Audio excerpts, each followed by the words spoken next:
Det har været et fantastisk år i år. Masser af gode venner, gode oplevelser og gode venner. Der kommer et nyt år, og det skal blive endnu bedre. Det skal komme nogle nye første G'er, som skal lære, hvordan det er at være en god HTX-elev.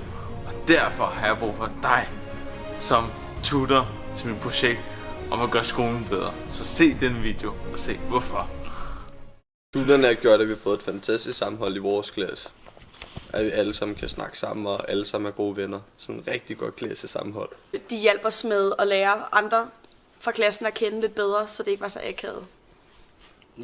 Ja, man stod lidt sådan en gruppe og var sådan, kendte ikke rigtig hinanden, vidste ikke rigtig, hvad man skulle sige, så vi havde tutorer, der kunne ligesom lave nogle aktiviteter og hjælpe os med at føre sammen, skabe en stemning.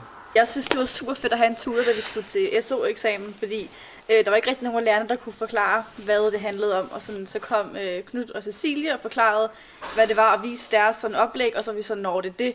Og så fik vi 12 alle sammen, fordi at, Man er altid genert, når man møder første dag et lidt nyt sted.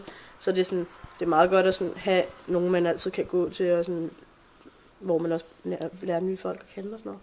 Tutorordningen var rigtig god til at bryde de første par dages akavede følelse. Og de var rigtig gode til at bryde barriererne mellem folk, og sådan, som meget hurtigt kunne finde ud af at lære hinanden at kende og komme på et mere sådan, højere plan. Sådan, så der blev dannet en masse venskaber på tværs af klassen. Da vi var ude og spille rundbold, der lærte vi også en anden klasse at kende, som er den anden science-klasse. Ja.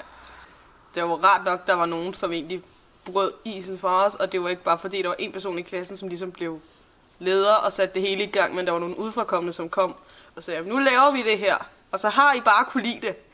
Det kunne vi jo også. Så det fungerede jo ret godt.